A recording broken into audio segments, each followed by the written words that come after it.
In a land far beyond the mountains and seas, where the skies gleamed with brilliant stars, there was a hidden kingdom known as the Kingdom of the Shining Stars. Every night, the stars in the sky would light up the kingdom, casting a soft, magical glow over the land.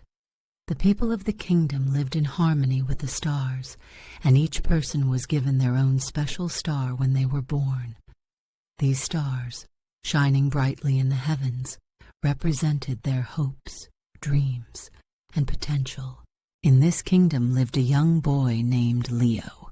Leo loved everything about the stars. Every night, he would sit by his window and watch his star twinkle in the sky, wondering what adventures it might lead him to. His star was particularly bright, and it always made him feel like something extraordinary was waiting for him. One evening, as Leo sat by his window, something unusual happened. His star flickered 3 times, and then, to his astonishment, it fell from the sky, streaking down toward the horizon. Without thinking, Leo jumped to his feet. "I have to find my star!" he exclaimed. He grabbed a cloak and a lantern and rushed out of his house. The night was quiet, and the fields were bathed in the soft glow of the other stars. But Leo's heart was racing. His star was out there somewhere, and he knew he had to find it. As he ventured farther from the village, he entered the Starry Forest, a place full of tall, ancient trees that seemed to reach for the heavens. The forest was said to be enchanted, and few dared to enter it at night, but Leo was determined. As he walked deeper into the forest, the trees began to shimmer with faint starlight. The leaves glittered like diamonds, and the path ahead seemed to glow under his feet. Suddenly, a gentle voice called out to him.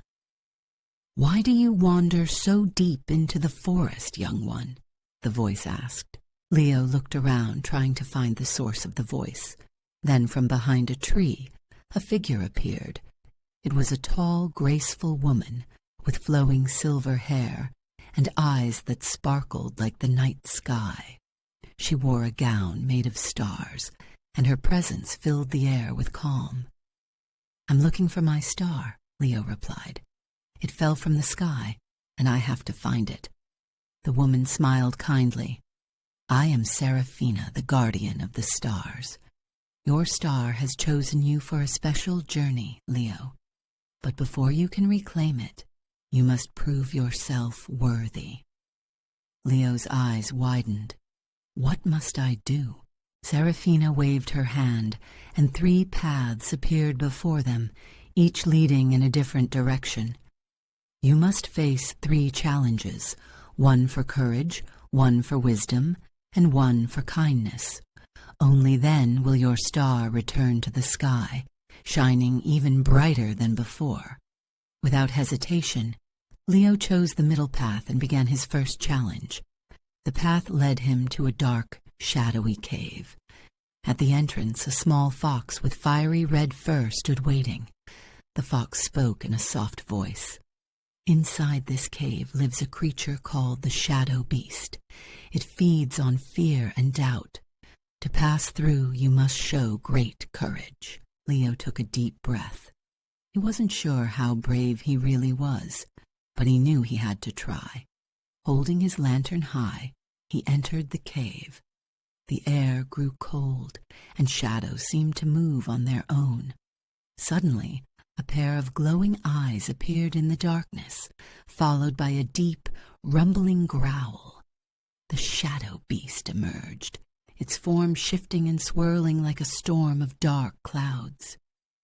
"Who dares to enter my domain?" it growled. Leo's heart pounded, but he stood his ground.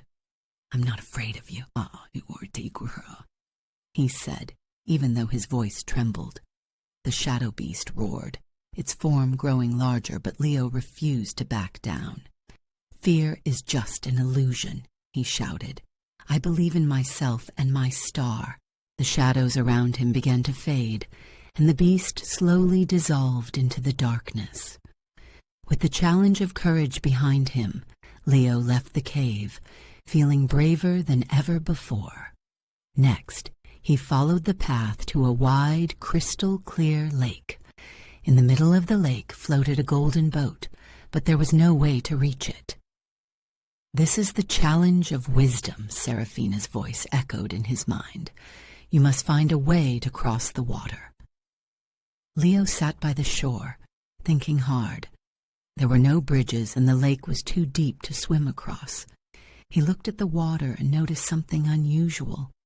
The reflection of the stars above was incredibly bright, almost as if they were dancing on the surface. Then it came to him. "The stars," Leo whispered. "They are showing me the way." He picked up a smooth stone and tossed it into the water, and as it skipped across the surface, the reflections of the stars formed a glowing path. Carefully, Leo stepped onto the shimmering path, his steps light and quick, and reached the golden boat, completing the challenge of wisdom. Finally, Leo arrived at the last challenge, where he found a small village hidden in the forest. The people there looked sad and worried. "Our well has dried up, and without water we cannot survive," an elderly man explained. Leo knew this was the challenge of kindness. He thought for a moment, then offered, "I'll find a way to help you." He searched the village until he found an ancient tree with roots that stretched deep into the ground. Water flows underground, he realized. He quickly gathered the villagers and showed them how to dig near the tree's roots. Sure enough, after some hard work, water began to bubble up from the earth, filling the well once more. The villagers cheered, and Leo smiled, knowing he had completed the final challenge. As he returned to the forest clearing, Seraphina appeared once more. "You have shown great courage, wisdom, and kindness, Leo. You are now ready." Suddenly the sky above them lit up, and Leo's star reappeared, shining brighter than ever. It floated down gently and hovered above his hand. "Your star will always guide you," Seraphina said, smiling. "No matter where you go, its light will remind you of the strength you carry inside." Leo watched as his star soared back into the night sky, taking its place among the others. He felt a sense of peace and pride fill his heart, knowing he had proven himself worthy of his star's light. And so, Leo returned home, where he would continue to gaze up at the stars each night, knowing that his adventures were far from over, and that the kingdom of the shining stars would always be watching over him. Sleep well, and may the stars guide your dreams.